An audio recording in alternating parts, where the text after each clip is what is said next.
Es un gozo siempre estar con ustedes a través de este medio y agradecemos a nuestro Abacados que nos permita siempre la hermosa oportunidad de poder estar con ustedes, ¿no? Un abrazo muy fuerte para todos y para cada uno. Y también que todos estén comenzando de modo muy especial este nuevo Shabbat. Así es que Shabbat Shalom para todos, pues estamos en el día de Yahweh, que para Yahweh es el día que debemos considerar como el día de delicia. Y así es para nosotros, sin duda un día delicioso, un día hermoso, un día exquisito que vamos a vivir en su presencia y en este descanso que Él nos permite disfrutar. Saludos, que Yahweh los bendiga y que este nuevo estudio pueda ser tan edificante como otros que también hemos tenido y que así han sido, sin duda. Es la poderosa palabra de Yahweh, es su Torah, la que nos ayuda, la que nos ministra, la que nos edifica y que finalmente a través de Yahshua nos transforma. Abrazos para todos. Dejo a mi esposa para que también los salude. Shalom, shalom a todos, a la familia de la fe, en la inmunidad de nuestro Adonai Yahshua HaMashiach. Eh, qué bendición este nuevo Yom que nuestro Abba nos permite gozar junto a ustedes en la intimidad de su hogar, compartir la Torah, como siempre seguir creciendo, seguir saliendo del horror a la luz de su Torah. Agradecemos infinitamente el amor de nuestro Abba Yahweh, nuestro Shomer.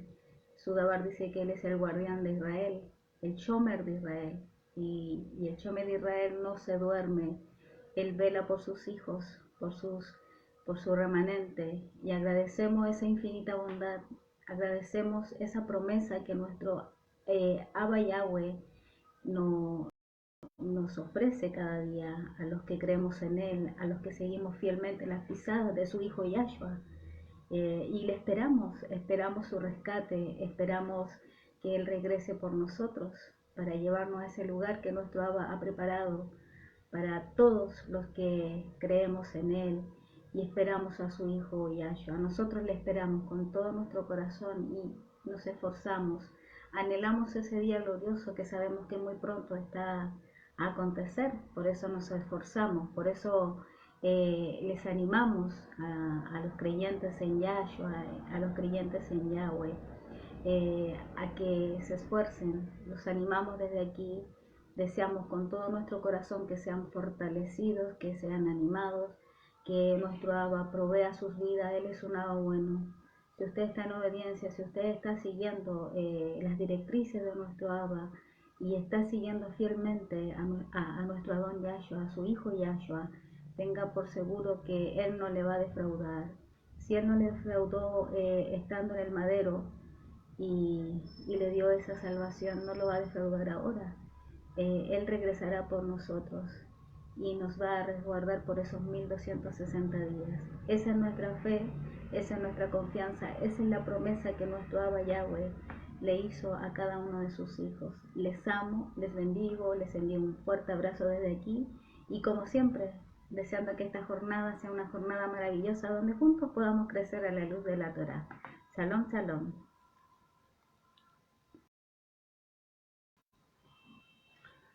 Damos gracias a nuestro Abba siempre que nos permite hablar de su hermosa palabra, de su voluntad. Eh, Saludamos a toda la gente que a diario nos visita, que a diario está viendo lo que compartimos y que algunos nos han permitido ser parte en su crecimiento. Así es que shalom, shalom a todos, que este Shabbat sea edificante de verdad. Y a todos los que lo guardan, como te decía, y que lo consideran un día especial, regocíjense y gócense, alégrense de guardar este Yom. Como lo hace nuestra sobrinita Annie, tenemos una sobrinita muy hermosa, muy especial. Nuestra maravillosa Annie. Annie es maravillosa. Ella es hija de Tabita, hermana de mi esposa. Hija de Patricio. Hija de Patricio, ¿no? De Tabita y Patricio. Bueno, y esta pequeñita destina el día de Shabbat para estar en comunión con Abba y frena todas sus actividades incluso de colegio, frena, detiene todo para estar con nuestro Abba Kadosh y junto con la familia. Y es una disposición que ella determina, eso es maravilloso. Nuestra Ani tiene 5 años, Sí, 5 añitos, y no, ella determina estar en Shabbat. Sin duda una enseñanza potente, sobre todo para nosotros los adultos, que de pronto alguno quizás ha manifestado, hemos recibido obviamente su comentario, de que a veces les cansa o otra vez hay que guardar Shabbat y todo eso. Pero es porque aún no se entiende lo que es el Shabbat. Por esa razón mucha gente de pronto manifiesta estas inquietudes. Pero nuestra Ani no, ella ya de pequeñita entiende y comprende que es el día de Yahweh y como tal se debe obedecer y se debe disfrutar. Así es que Ani, Yahweh te bendiga y estamos muy orgullosos de ser tus tíos. Besos y abrazos para ti, preciosa. Siempre nos acordamos de ti. Bueno, y Tabita, un abrazo para ti, para Tabito, para Tabita, para Patricio, y se me cruzaron los nombres. Y a todos los que se conectan a diario, Verónica siempre está atenta. Miriam está A conectada. Miriam de Perú, un abrazo para ti, Miriam. Que Yahweh te bendiga. Juanita, Bustamante también siempre Verónica, atenta. Así es, Verónica Manso. Eh, a Mario Álvarez también siempre atento. A Jorge, un saludo para ti, que Yahweh te dirija. A Rodolfo Rivera también, que nos ve desde México, de Monterrey, también un abrazo para ti. Lupita, Para Lupita, que también hace poco nos está de México también. comentando también desde México. Bueno, a todos los que a diario se conectan, que Yahweh los bendiga y los anime en todo esto, ¿no? Bueno, algunos se nos quedará, pero tú sabes que siempre estamos ahí Sí. atentos a lo que necesites, de acuerdo a la Torah de Abba, ¿no? Y somos hermanos en la común emuná en Yahshua HaMashiach. Así es que abrazos para todos. Hoy día continuamos con la serie La Torah Responde 12, donde ya tú sabes lo que hacemos aquí, es descubrir errores, responder preguntas que de pronto no tienen respuesta o tienen una respuesta errada a la luz de la Torah. Y continuamos con esta serie y esperamos que sea de bendición para ti. Y comenzamos. Bueno, hay un texto que llama mucho la atención y que es Daniel 12, del capítulo 7 al 9. Las palabras que Daniel tuvo que sellar, ¿no? La pregunta es si estas palabras que a Daniel le dijeron que iban a estar selladas, siguen selladas, ¿no? Yahweh mediante Malachim y aún mediante Yahshua le revela los tiempos finales, ¿no? A Daniel de manera asombrosa y precisa. Bueno, recordarán entonces que cuando la visión está terminando acerca de los tiempos finales, ya en el capítulo 12, el profeta pregunta en el verso 8 al hombre vestido de lino en la visión. Bueno, este ser nosotros que es nuestro Adón Yahshua. Y pregunta, amo, ¿cuándo será el final de estas cosas? Y el Adón responde, estas cosas están reservadas, o están selladas, o están cerradas para el día del fin. ¿Sí? Bueno, hasta aquí se entiende que el misterio solo se sabrá en el tiempo del fin. Estas palabras que le fueron dadas a Daniel en el capítulo 12. Pero ocurre que esta misma pregunta se la hacen los Talmidim al Mashiach Yahshua, sus discípulos, el Hijo de Yahweh. Pero esta vez no hubo reserva y no hubo postergación de estas cosas, pues Yahshua respondió acerca de estas cosas en todo el capítulo 24 de Matiyah. Así es, revelando todas las cosas que ocurrirán hasta el fin de los tiempos, ¿vale? Vamos a leer los textos en cuestión para que puedan tener mayor claridad de lo que les estoy compartiendo. Vamos a leer primero lo que dice Daniel 12 del 7 al 9.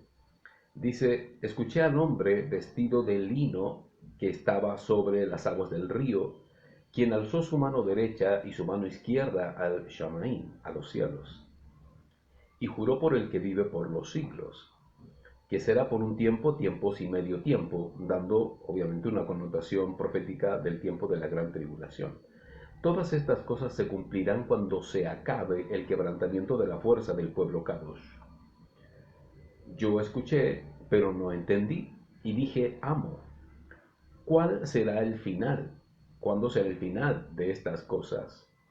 Y él dijo, Daniel, estas cosas están cerradas y selladas hasta el tiempo del fin.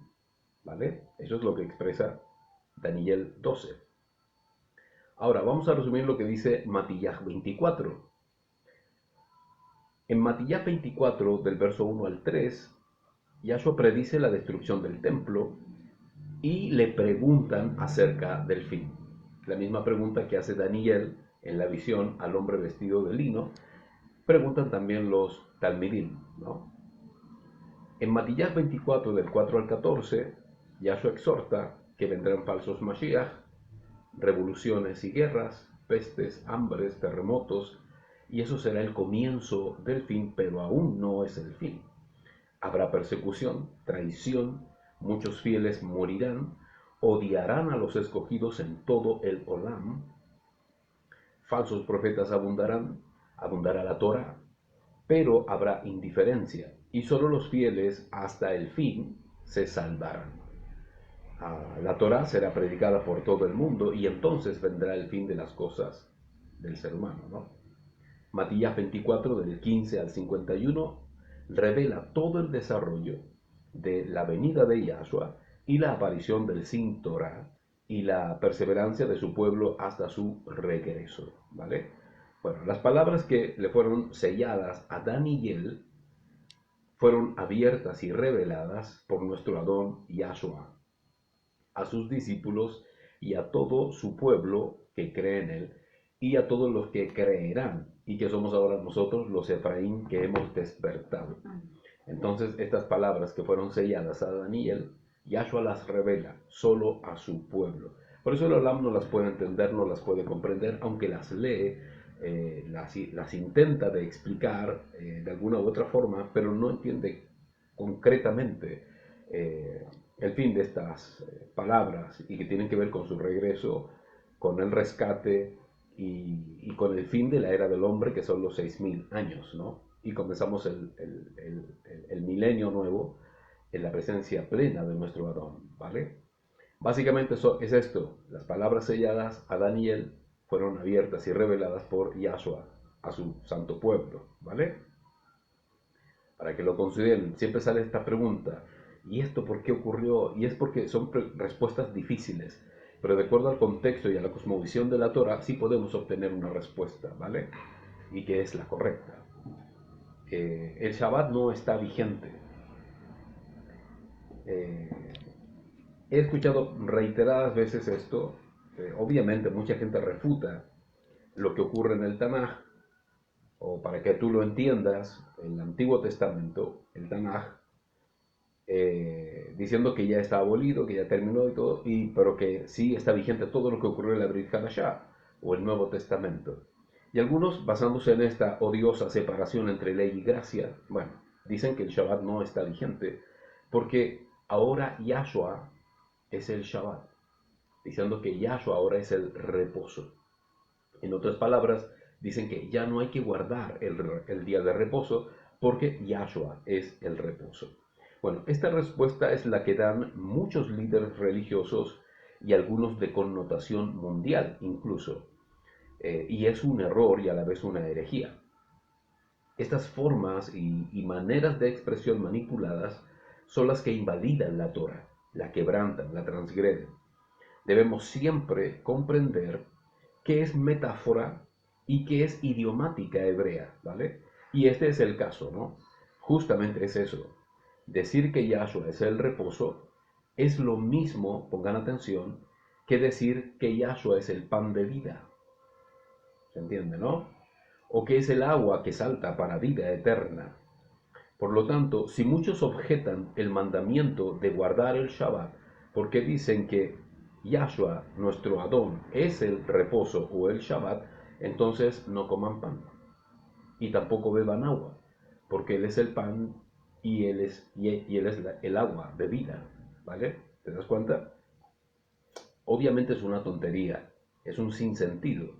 Ningún mandamiento perpetuo está caduco, ninguno, ninguno. Todos los mandamientos perpetuos son los que siempre se deben obedecer, ¿vale? Existen otros mandamientos que solo deben situarse de acuerdo al contexto actual, sin duda. Pero todos los mandamientos que no sean expiatorios, todos los mandamientos que no sean expiatorios, cesaron. Pero todos los demás y que tienen carácter de perpetuo, todos están vigentes, ¿vale?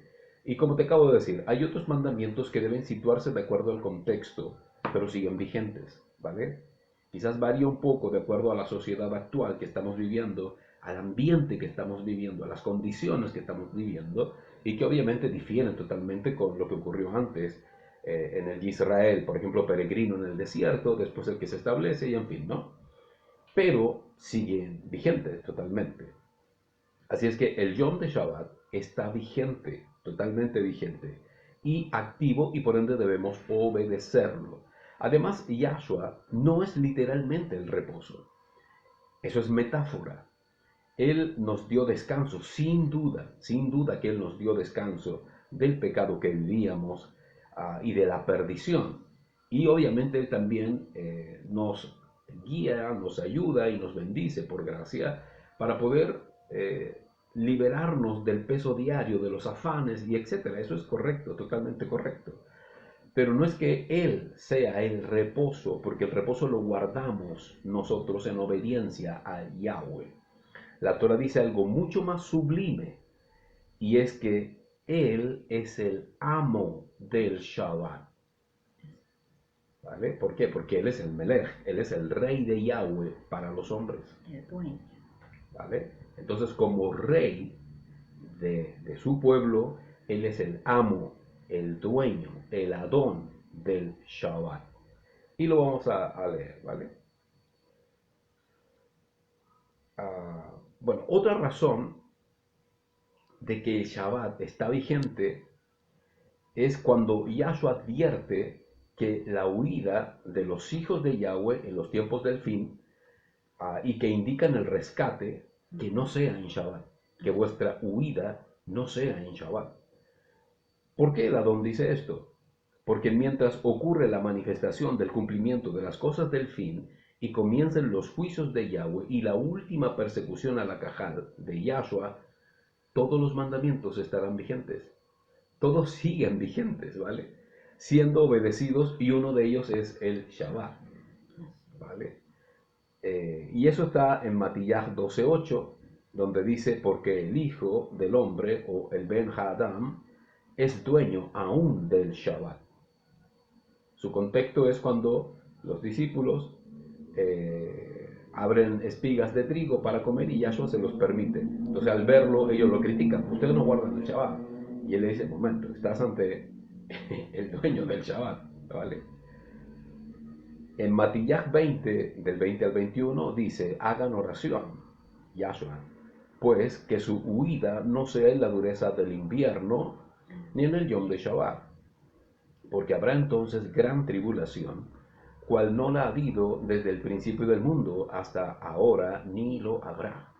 Es decir, el tiempo que viene es tan crudo, tan terrible, que va a ser sorprendente. Por lo tanto, que vuestra huida no sea en invierno, en la crudeza del invierno, y en día de Shabbat, para que no quebranten el mandamiento.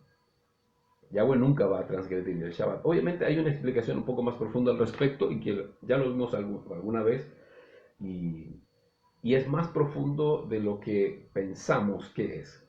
Yahshua no sabía, o Yahweh no sabe cuando esto va a ocurrir, que Yahshua dice, oren para que su venida no sea en Shabbat. ¿Qué es esto? ¿Es una metáfora? ¿Es una idea vaga? ¿Qué es? ¿Vale?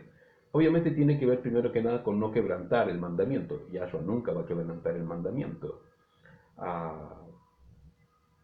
Pero lo vamos a ver en otra oportunidad, ¿vale? Para que no nos atrasemos en esto, pues ya lo vimos.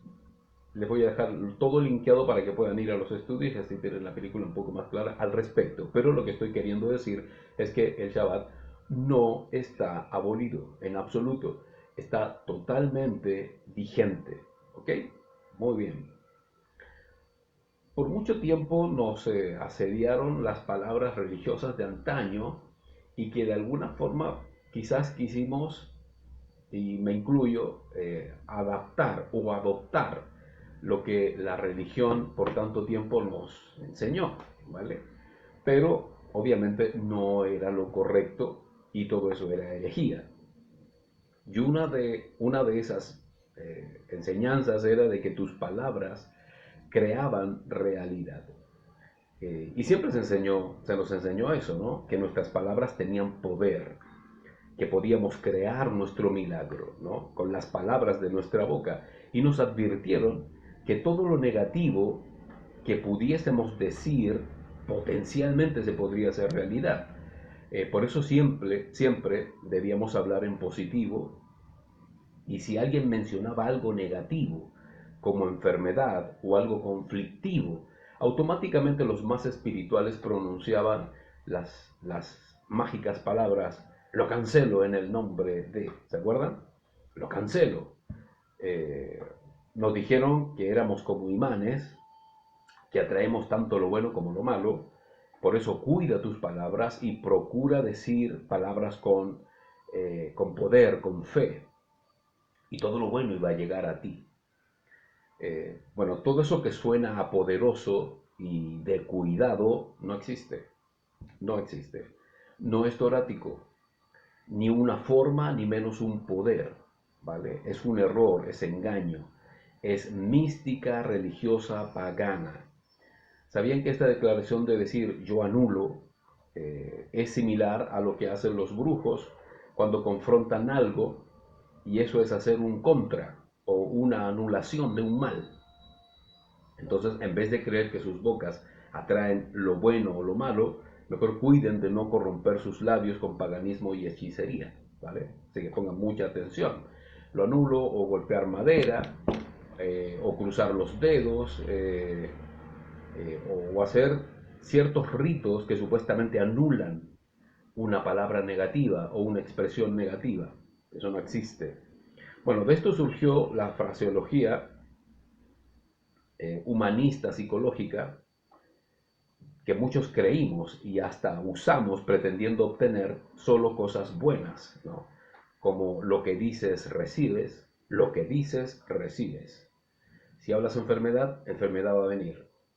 Si hablas prosperidad, prosperidad va a venir. ¿Ustedes creen que simplemente por hablar eso va a ocurrir? Es que es la fe. ¿Y quién te dijo que la fe tiene esa función?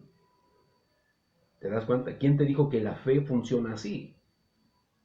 Eso no existe, amados hermanos. Lo que crees, lo creas. El mundo del coaching está lleno de esta fraseología. Lo que puedes imaginar, lo puedes lograr. ¿Te das cuenta? Como que estos son los principios básicos que tiene intrínseco la fe, tanto para el lado de lo bueno como para el lado de lo malo. En otras palabras, fe sería como las bendiciones y la verdad, y, y el proclamar cosas malas sería la fe, pero a la inversa. Entraría como en la duda y en lo negativo. Bueno, eso no existe, no es torático, no existe. Cuando tú hablas, sueltas poder. ¿Has escuchado eso?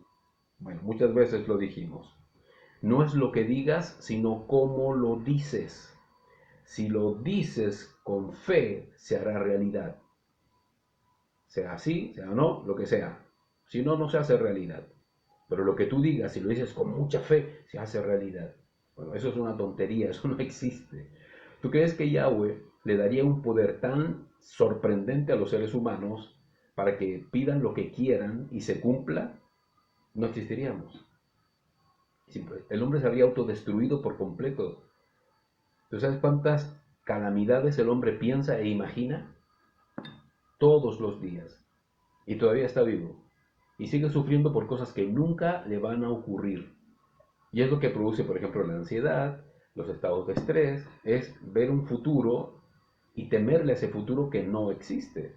¿Y por qué no ocurre? ¿Por qué no pasa nada? Porque no existe eso de que lo que piensas ocurre, lo que dices, no digas eso es malo. Obviamente hay palabras ociosas que están de más decir, porque son incómodas o bien son desagradables y ya no tienen nada que ver con nuestra forma de vida.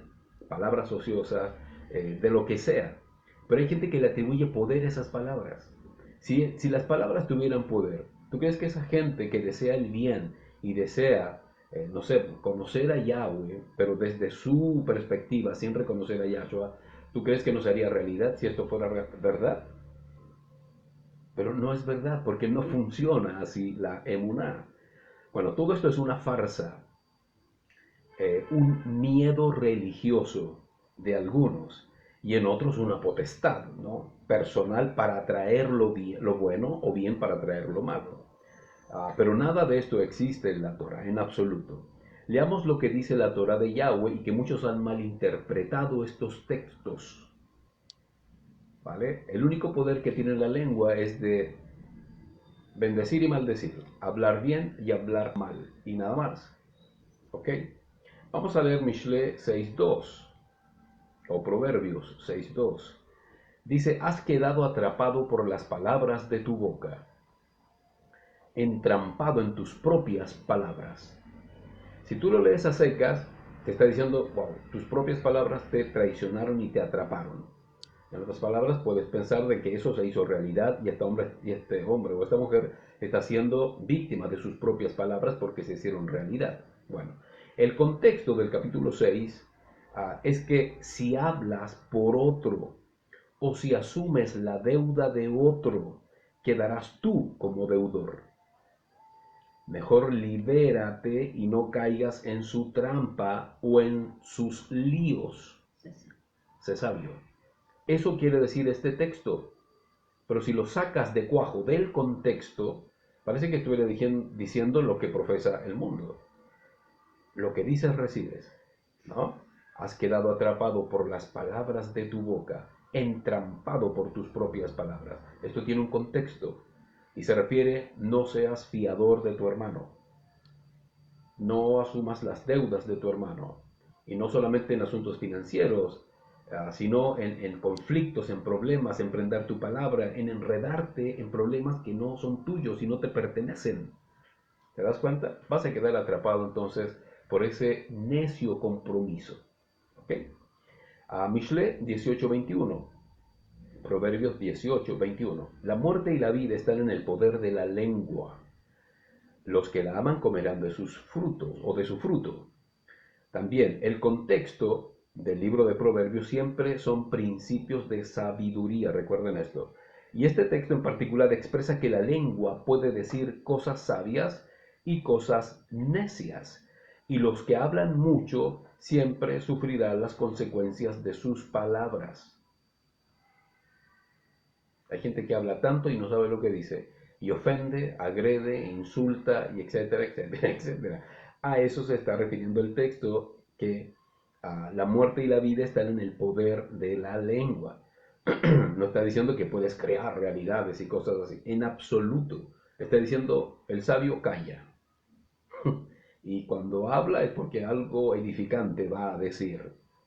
No digas necedades, no es necesidad de llenarte de cosas que al final te van a perjudicar y tú vas a perjudicar a otros. Ese es el principio. Sé sabio al hablar. En el libro de Job, que también han usado mañosamente a Job, al pobre Job, en el capítulo 3 del verso 25 al 26, dice, porque lo que temía me ha sobrevenido.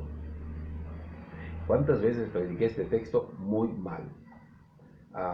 Lo que me aterraba ha venido sobre mí.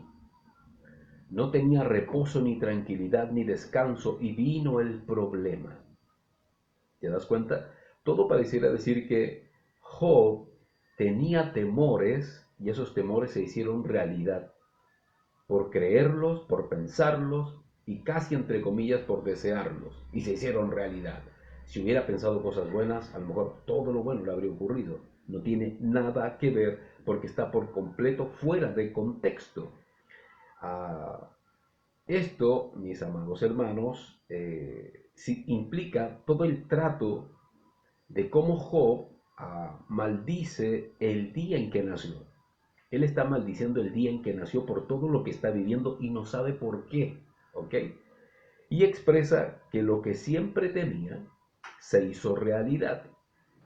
Todo esto no es ninguna ley de la atracción, simplemente era Hasatán probando la fe de Job con la venia de Yahweh, es decir, Yahweh se lo permitió, porque Yahweh se jactó de su hijo y Hasatán prácticamente lo desafía, porque está bendecido, te sirve. ¿Ok? Dice, te probaré que no es así, ¿vale? Bueno, toda esta exclamación que expresa Job era un lamento extremo, era la expresión profunda de su angustia y lo hace con términos muy fuertes y viscerales, diciendo lo que temía me vino, lo que imaginé me vino. ¿Te das cuenta? A lo mejor Job, después de tener tanta bendición, en algún momento quizás lo persiguió el pensamiento de ¿y qué pasaría si algún día lo pierdo todo? Tengo tanto, soy tan feliz, estoy haciendo una hipótesis, ¿no?, de lo que pudo haber pensado Job. ¿Y qué pasaría si todo, es que me ha ido muy bien, en palabras coloquiales, me ha ido muy bien? ¿Qué pasaría si de pronto lo pierdo todo? Y quizás era algún temor, pero entiendan el contexto. Es Yahweh, es Yahweh sintiéndose lleno de gozo por tener un hijo idóneo y fiel. Y que Hasatán dice, bueno, quítale todo y ve cómo blasfema en tu nombre. ¿Te das cuenta? En tu presencia. Y en todo este proceso, aunque se maldice a sí mismo, no se incrimina, pues era inocente, Job. Y jamás culpa a Yahweh. Jamás está diciendo que él atrajo lo malo. No está diciendo eso. Era un lamento de angustia profundo por estar viviendo esto y no tener certeza de por qué. Y además tener amigos que más y más machacaban su situación diciéndole que había pecado cuando él dijo, yo soy inocente. ¿Por qué me dicen esto? ¿Te das cuenta? A eso se refiere este texto. No existe, recibes lo que dices. No, o no digas eso porque se lo dices con mucha fe se va a hacer realidad. No existe. Son miedos religiosos que nos inculcaron y cosas así. En el libro de Jacob, o en el libro de Santiago, capítulo 3, verso 5, dice, así también la lengua es un miembro pequeño, pero se jacta de grandes cosas. Miren cómo un fuego tan pequeño incendia un bosque tan grande. Hasta aquí se entiende perfecto el texto, pero muchos arrancan este texto aislado para nuevamente decir lo que dice el libro de Proverbios.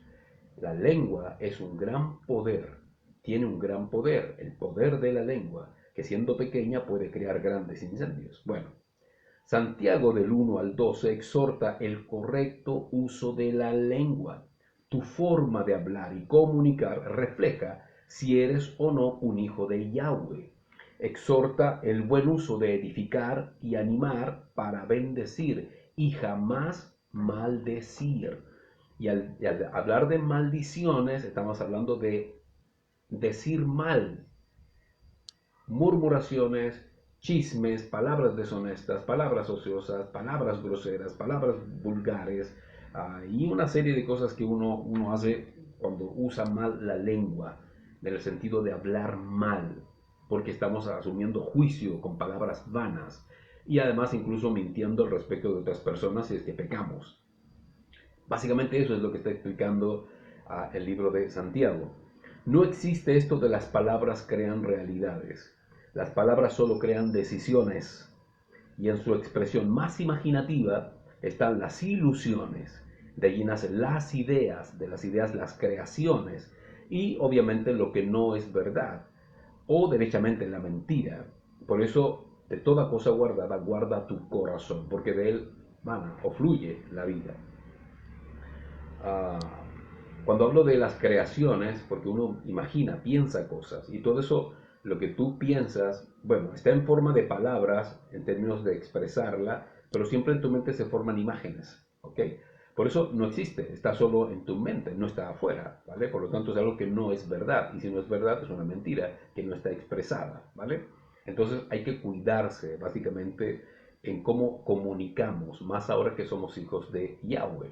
Así es que libérate de ese peso, porque yo conozco mucha gente, y alguna vez también lo sufrí estando en la religión, de cuidar mi boca y siempre hablar en positivo, porque es un desgaste, ¿lo sabías? Es un estrés que asumes, es una carga emocional de siempre andar happy o de siempre decir cosas lindas para que no te lleguen cosas malas. Y eso es un error, es una tontería, te haces esclavo de tus propias emociones y de tus propios temores. Antes libérate y confía en Yahweh. Porque si fuera esto una realidad, el hombre dependería solamente de él y de nadie más. Porque a su antojo crea lo bueno o a su antojo crea lo malo. No somos Yahweh, en absoluto. Somos simples seres humanos, quebrados por el pecado, y que Yahshua vino a restaurar mediante su sacrificio. Y por medio de eso nos ha hecho nuevas criaturas, libres del pasado y de todo ese miedo religioso que nos inculcaron por tanto tiempo. ¿Vale? Ok. Otra pregunta también que me hacen a menudo es si el rey Salomón fue salvo o no. ¿Fue salvo el rey Salomón? ¿Te acuerdas que vimos la vez anterior que Adán y Java, o Eva, también estaba la duda si eran salvos o no? Y nos dimos cuenta de que sí, en efecto, son salvos. Bueno, la pregunta también resulta con el rey Salomón. ¿Es salvo el rey Salomón? Estamos ante una pregunta recurrente y muchos se cuestionan la salvación de este rey o quizás su perdición. Veamos qué nos dice la Torah de nuestro Padre para dilucidar estas dudas. Pongan mucha atención. Primero que nada, la Torah no dice que Salomón fue menospreciado y rechazado por Yahweh. Nunca dice que fue expulsado del amor de Yahweh. No dice eso la Torah. ¿Cuál fue el pecado de Salomón o Shalomoh? Primero, fue bendecido con una sabiduría incalculable. Sin duda, un don de Yahweh en él.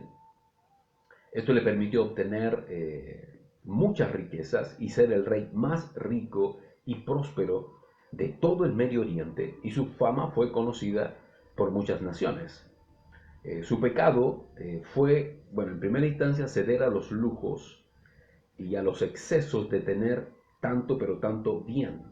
Luego su pecado también fue negociar con Egipto, símbolo de la esclavitud que vivió Israel por tanto tiempo.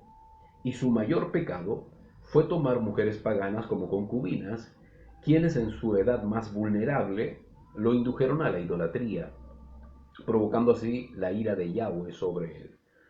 Ah, pero no vemos a Yahweh desechándolo como a Saúl, al rey Saúl, cuando pecó al consultar con una bruja, la bruja de Endor, ¿se acuerdan?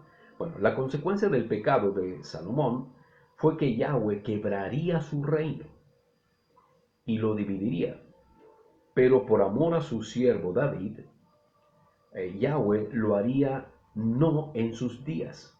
Es decir, no quebraría su reino cuando él estuviera vivo, sino en los días de su hijo, el descendiente de Salomón. Entonces, la Torah tampoco menciona su arrepentimiento, y como dije, tampoco menciona que Yahweh lo hubiese desechado. No lo menciona. Pero esto sí lo podemos deducir del libro de Cogelet o Eclesiastés. Este libro se le atribuye al rey Salomón, y toda su exhortación es acerca de la vida moral, acerca de la conducta y el correcto proceder, ¿vale? Vamos a leer primero que nada lo que dice el libro de Samuel, ¿vale? Primera de Samuel 15:23. Dice: porque la rebelión es como el pecado de adivinación, el desafío como la maldad de los terafim. Por cuanto tú has rechazado el mandato de Yahweh, él te ha rechazado como Melech. ¿Te das cuenta? Aquí vemos a Yahweh rechazando a un rey. Bueno, este es el caso del rey Saúl. Él fue rechazado por Yahweh por rechazarlo tajantemente. Pero no es así con el Melech Salomón. ¿Ok? No vemos que Yahweh lo rechace. Se enoja mucho, pero no lo rechaza. En Primera de Reyes, capítulo 11, del 9 al 13, y después del 11 al 6, también leemos acerca de Salomón. En hebreo es Shalomoh. Dice que hizo lo que desagradaba a Yahweh, y no permaneció leal como su padre David.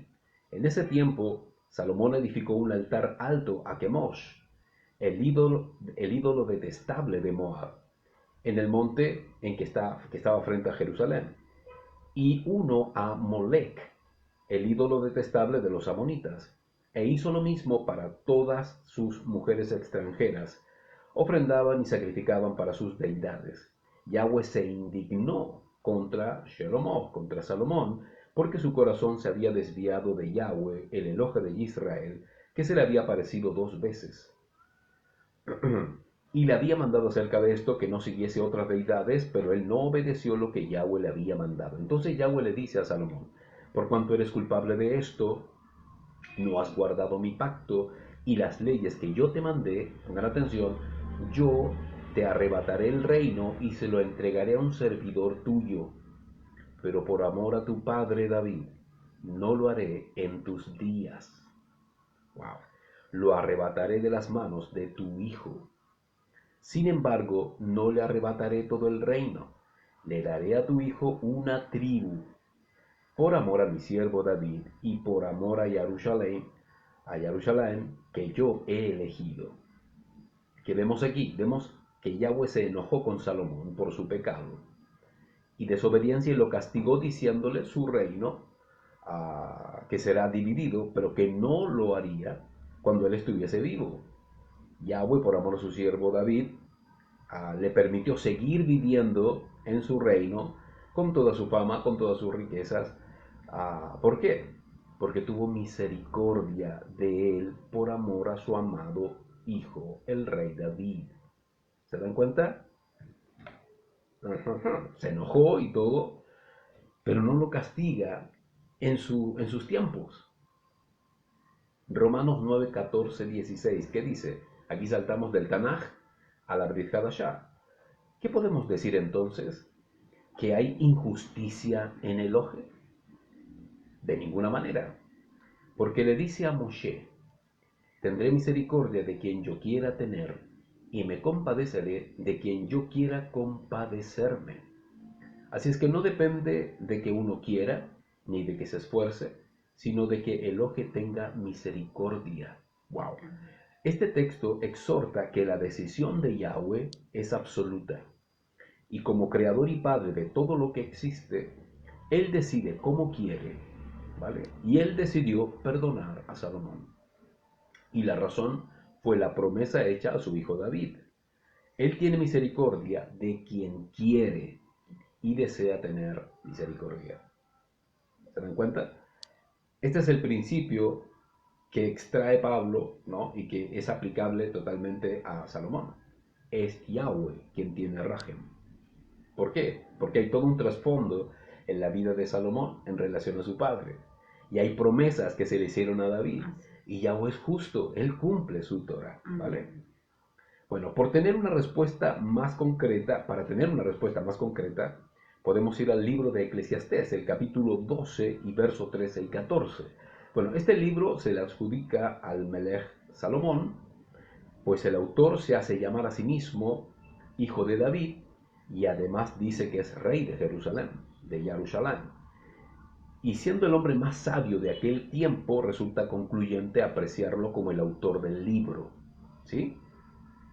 La duda está en el tiempo en que fue escrito este libro, si antes o después de los otros libros que escribió Salomón. Pero al parecer este sería el último libro escrito por el rey, por lo concluyente del libro y por todas las advertencias, por todos los principios y lecciones de sabiduría que le enseña a su discípulo. Pues así está redactado este libro. Es un maestro enseñándole a un discípulo. Y este maestro es justamente un hijo de David y un rey de Jerusalén, Salomón. Al parecer, Salomón está escribiendo sus últimos días después de haber probado de todo y vivido a sus anchas y de haber pecado incluso.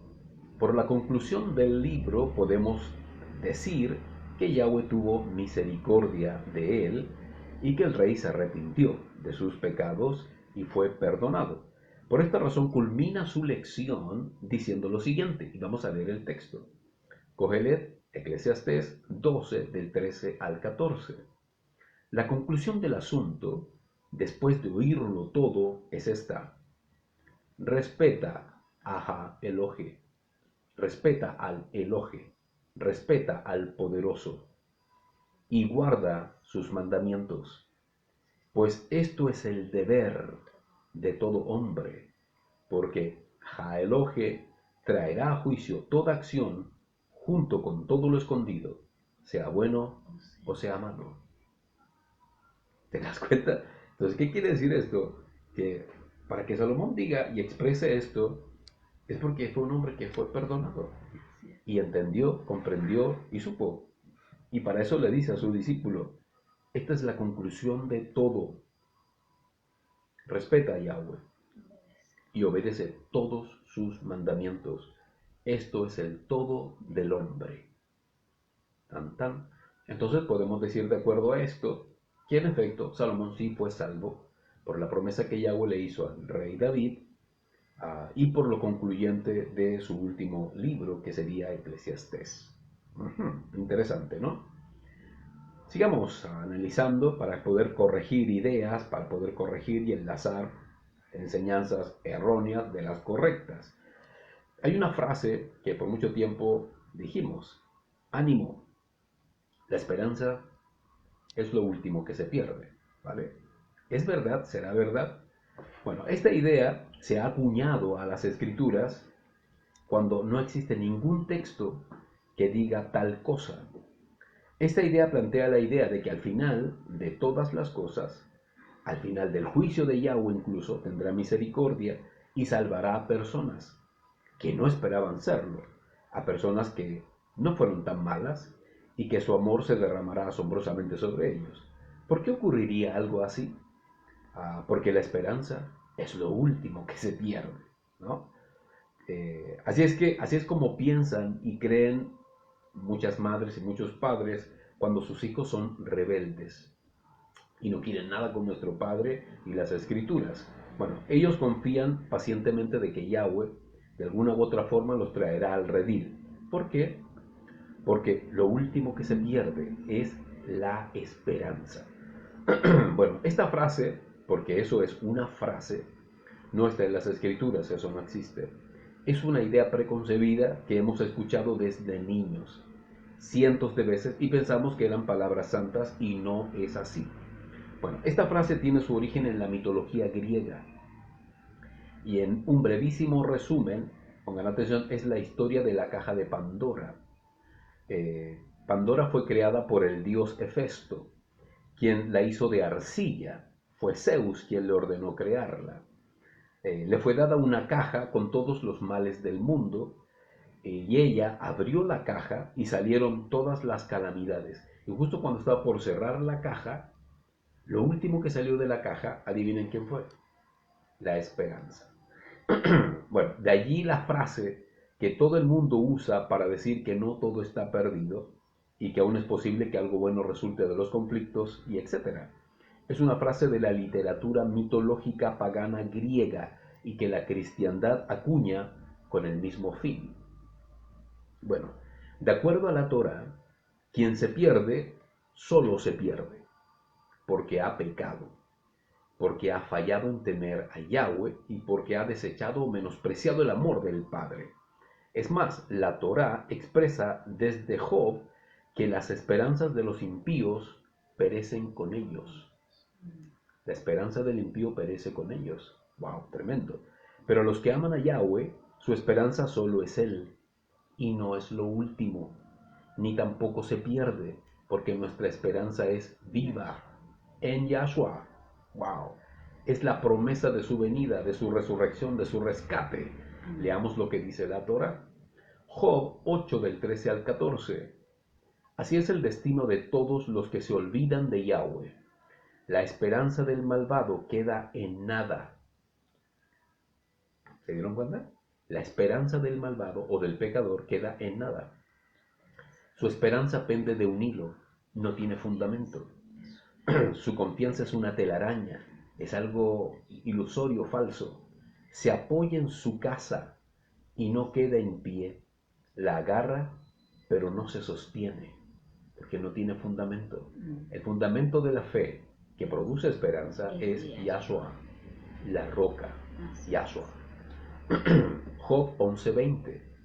Pero los ojos de los malos languidecerán, no habrá para ellos escapatoria, y su esperanza será su último suspiro. ¿Qué significa eso?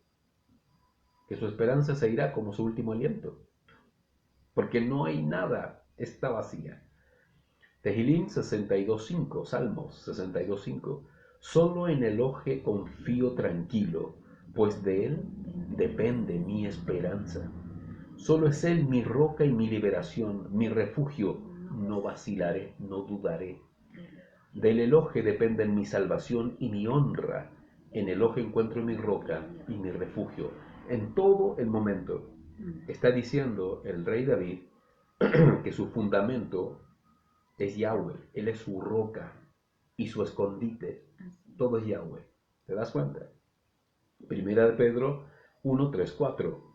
Baruachta es él, bendito es él, Yahweh Elohe, Abba de nuestro Adón Yahshua el Mashiach, Padre de nuestro Adón Yahshua. ¿Te das cuenta que está ratificando que Yahweh no es Yahshua? Quien según la grande misericordia nos ha hecho nacer de nuevo para una esperanza viva. Wow. Por medio de la resurrección de Yahshua HaMashiach, de entre los muertos, para una herencia incorruptible, incontaminable e inmarchitable, reservada desde los Shamaim para ustedes, que están guardados por el poder de Yahweh mediante la fe, para la salvación preparada para revelarse en el tiempo final. ¡Wow! Son textos de verdad asombrosos en lo que dicen y cómo lo expresan. La esperanza no es lo último que se pierde, porque si tú tienes fe, tu esperanza está viva y no muere. Así es que saca de tus labios esta frase pagana, mitológica, griega, que no es torática. Que lo último, que no se pierde, nosotros no perdemos nada, ¿vale? Creemos en Yahshua y Él es nuestra roca. Lleva esto a nivel de pensamiento, a nivel de ideas, a nivel de deseo, de pasión, de vehemencia por Yahweh, y vas a estar gozoso siempre. Así lo estuvo Pablo. Así lo estuvo Pablo. En medio de todo lo que sufrió, el hombre estaba feliz porque su esperanza estaba viva. Gracias, Yahweh. Sigamos corrigiendo y restaurando nuestra vida a través de la Torah de nuestro Abba Kadosh Yahweh y por la gracia de su Hijo Yahshua, mediante su Ruach. Todos somos hijos de Yahweh. Siempre me topo con personas que me dicen, todos somos hijos de Dios. ¿Por qué usted hace esa diferencia? A todos nos creó el mismo Padre. Aunque la respuesta está en la Torah, es obvio que esta gente no lee e ignora las Escrituras. Bueno, y menos ha leído algo de los estudios que hemos realizado. Bueno, en efecto, todos somos creación de Yahweh, pero no todos son hijos, pues los hijos de Yahweh viven como Yahweh lo ordena, ¿ok? Y decreta en las Escrituras. Y la diferencia la hace su Hijo perfecto Yahshua, quien es quien guía, protege y reina sobre todos ellos para gloria del Padre. No existe ningún texto en la Torah que diga que todos los hombres son hijos de Yahweh. No existe ninguno. Pero dice quiénes son sus hijos y quiénes no lo son. Bueno, algunos dicen, bueno, todos son criaturas de Yahweh, pero no todos son hijos de Yahweh. ¿Okay? Para que se entienda la diferencia entre lo pagano y mundano incrédulo de los que son creyentes redimidos en Yahshua. Yohanan 1 del 11 al 12 dice, a los suyos vino, está refiriéndose a la casa de Yahudá, pero los suyos no lo recibieron. Sin embargo, a todos los que lo recibieron, a los que creen en su nombre es Yahshua, les dio la legitimidad de llegar a ser hijos de Yahweh, Elohe. Y estos amados no es por linaje de sangre, ni tampoco por el deseo carnal, ni siquiera por la voluntad del hombre, sino que es por voluntad de Yahweh, el Elohe de Israel. Estos son todos los Benei de Yahweh, los hijos de Yahweh Elohim, los que han sido redimidos por Yahshua HaMashiach. Yahshua les dio la legitimidad. Tú lees en tu Biblia, potestad, pero es un asunto legal, legitimidad de ser hijos de Yahweh por medio de Yahshua. Yohanan 8:44, Juan 8:44. Ustedes son de su Abba, el Hasatán. Wow. Y quieren satisfacer los deseos de su Abba, de su Padre. Él ha sido homicida desde el principio y no se ha basado jamás en la verdad, porque no hay ni habrá verdad en él.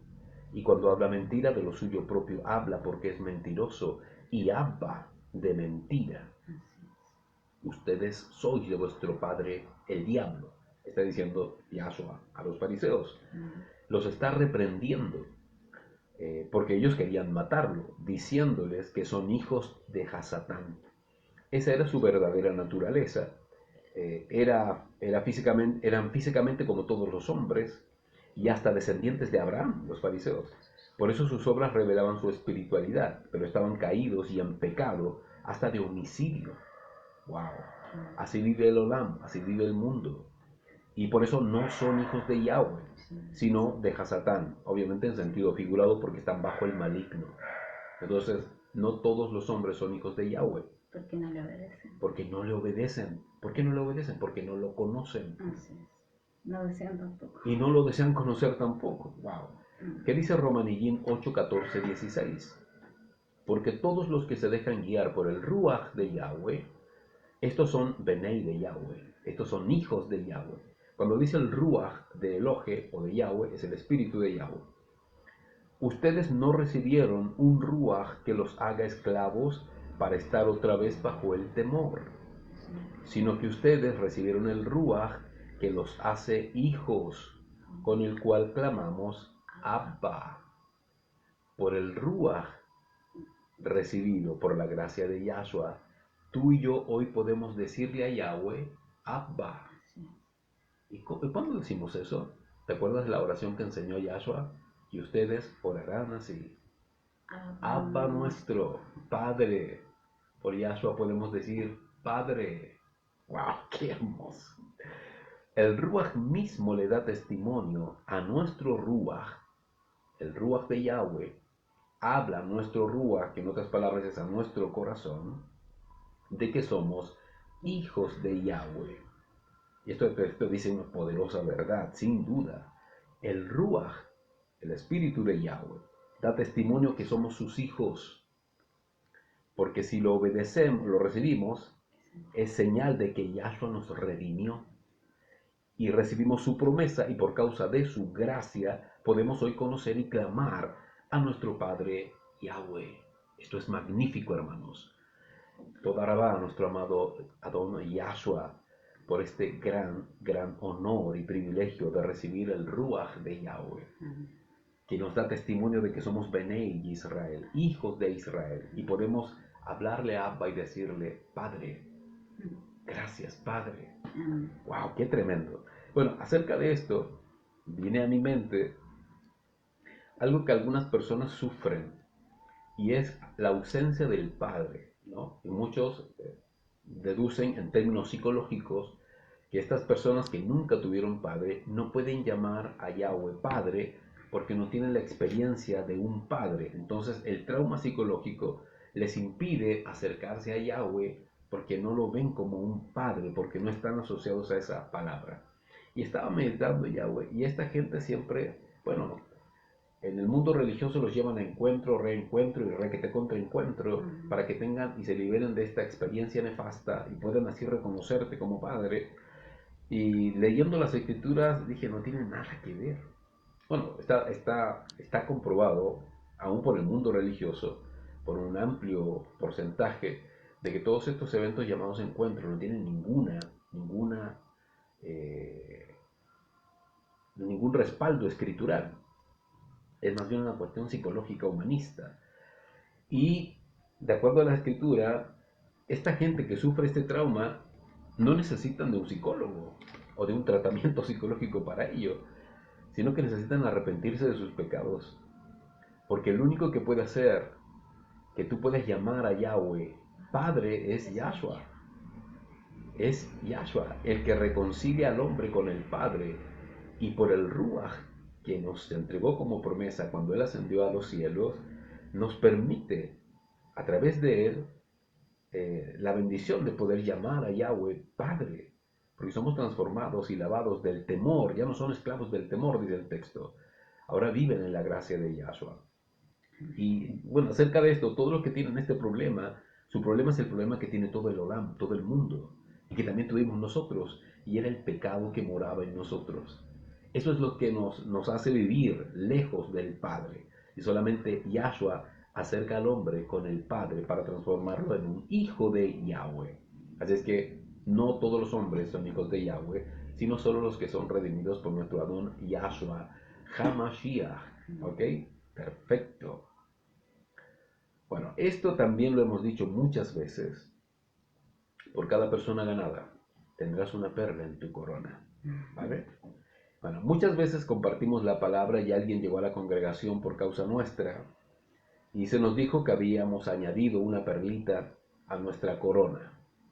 ¿No? Y también, y lo expresábamos así: me gané una perlita. Hoy me gané una perlita.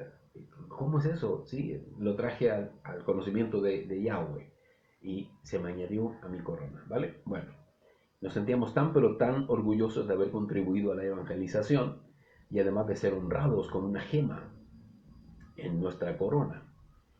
Pues también creíamos que seríamos coronados.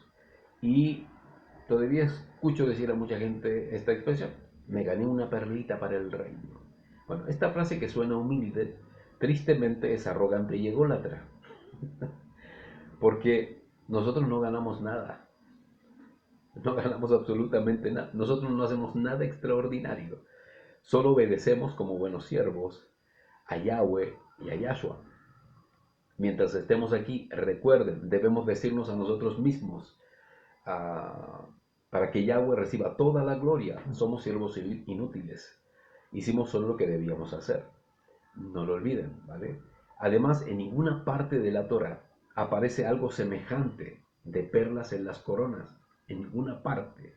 Veamos qué dice la Torah al respecto. Corintillina de 1 Corintios 9:25. Y todo el que se disciplina en todo, ellos lo hacen para recibir una corona incorruptible, nosotros en cambio para una incorruptible. Bueno, esto es una metáfora que Pablo usa para exhortar que seguir a Yahshua es como estar en una carrera. Los hombres corren por una corona, él dice corruptible, pero los hijos de Yahweh corren para ganar la más asombrosa recompensa, que es la vida eterna, que alegóricamente llama corona. ¿Te das cuenta? Es una metáfora que está utilizando el apóstol Pablo para referirse a la vida eterna. Segunda de Timoteo capítulo 4 verso 8. Por lo demás, yo sé que al final de los tiempos, en el regreso del Mashiach, me está reservada la corona de justicia, la cual me dará el Melech de Melechim, rey de reyes, Yahshua, el juez justo en aquel día, y no solo a mí, sino también a todos los que han amado su venida. Bueno, entendemos esto como la metáfora de la vida eterna, pero también por los que serán primicias en el rescate. La Torah dice que serán reyes y sacerdotes. Por lo tanto, en efecto, habrá una señal identificatoria real sobre ellos. Y lo más probable es que sea una corona. Ahí cambia. Si bien comienza con una metáfora, pero también tiene que ver en relación a lo que son primicias, a los que han amado su venida, su regreso. Para ello, lean Idgalut 5.10 y 1.6. Se lo voy a dejar aquí anotado, ¿no? Y va a estar en el blog. Vamos a leer Idgalut 2.10. Dice: no temas lo que has de padecer. He aquí, Hasatán echará a algunos de ustedes en la cárcel para que sean probados, y tendrán tribulación por 10 días. Sé fiel hasta la muerte, y yo te daré la Keler, la Hayim, o la vida eterna. Keler Hayim, vida eterna. Bueno, la traducción de la Reina Valera dice corona, te daré la corona, pero el original dice vida eterna. Recuerden, esta promesa está hecha a la Quejilot de Esmirna y no a Filadelfia, que es donde están los reyes y sacerdotes. Así es que no es corona, es vida eterna, lo que está expresando aquí Yohanan en el capítulo 2. Ahora leamos Kefalef, primera de Pedro 5:4. Y cuando aparezca el príncipe de los pastores, Yahshua, ustedes recibirán la inmarchitable corona de gloria, de Tiferet. Bueno, esta carta que escribe Silas para Pedro está dirigida a los hermanos en la dispersión del Asia Menor y los anima a permanecer en la fe y en el testimonio del Mashiach. Y la corona que menciona también es metáfora y es señal a la vida eterna. Como ven, ninguna parte dice a que todos recibirán coronas y menos dice que se le van a añadir perlas. Ajá. Esa es una creencia religiosa. Algunos se fueron para otro texto en donde dice que a cada uno les fue dada una piedrecita con un nombre nuevo. Así es. Y de esa piedrecita que a uno se le dio una piedra blanca que también tiene un simbolismo, salió el tema de las piedritas en la corona y las coronas, porque las coronas tienen perlas y todo eso. Pero no es torático, ¿ok? Jerga religiosa, creencias erradas y etc. Hay otro texto que también aparece y que siempre lo hemos usado. Yahweh es amor y también fuego consumidor, ¿sí? Ok. Bueno, este texto que tanto nos enseñaron, que tanto nos exhortaron y que era una advertencia en extremo seria y exponía el profundo amor de Yahweh, pero al mismo tiempo su ira, si no nos comportábamos como él y como era debido. Bueno, es una invención acomodada de la escritura. Pongan atención a esto. Primero, este texto no existe en la Torá, como siempre lo mencionamos. Pues sí, sí dice que es fuego consumidor. Sí, sí dice. Y también dice que es amor. Sí, sí dice. Sí, dice. Pero no como lo mencionamos. Pongan atención a esto. En otras palabras, los líderes religiosos acuñaron dos pasajes de la Torá e hicieron uno. El texto Yahweh es amor y también fuego consumidor no existe. Pero sí existe el texto que dice que Yahweh es amor en un libro y Yahweh es fuego consumidor en otro libro. ¿Ok? Leamos los textos. Devarim 4:24. Porque Yahweh tu Elohe es un fuego consumidor, un Elohe celoso. ¿Ok? Fuego consumidor obviamente es una advertencia a Israel si al pasar el tiempo pecaban de idolatría siguiendo a dioses paganos y diabólicos y se alejaban de Yahweh. Esa es la advertencia, porque Yahweh es celoso, es fuego consumidor, pero está en Deuteronomio, Devarim 4:24. Y en el libro de Primera de Juan, en el capítulo 4:8 dice, el que no ama no ha conocido a Yahweh Elohe, porque Yahweh Elohe es Ahava, es amor. ¿Ok? Bueno, muchos siguen restándole importancia a esto, diciendo que es lo mismo, que no importa si se dicen ambas cosas o se dicen de corrido. Es correcto, no hay problema en decirlo de esa forma, pero no podemos decir que es un texto de la Torah, cuando son dos textos. Si seguimos restando la importancia a la corrección de la correcta lectura y a la aplicación, ¿no?, de las escrituras mismas, estamos siendo negligentes en el estudio y obviamente poco rigurosos al tratar con la voluntad santa y escritural de Yahweh. Así es como se cometen muchos errores que no están en la escritura y que se asume que sí, por leer mal, comprender mal y en este caso por unir textos. ¿Cuántas veces te dijeron eso? Porque la Biblia dice que Dios es amor y fuego consumidor. Sí, y está en tal parte. No es así. No. Está bien. Yahweh, Yahweh es su nombre. Es amor, es Ahava, sí es verdad. Y Yahweh sí es fuego consumidor. Pero no es un texto en sí. Son dos textos de dos libros distintos. ¿Ok? Muy bien. Estamos ya llegando al final. Comprendiendo Isaías 53:5.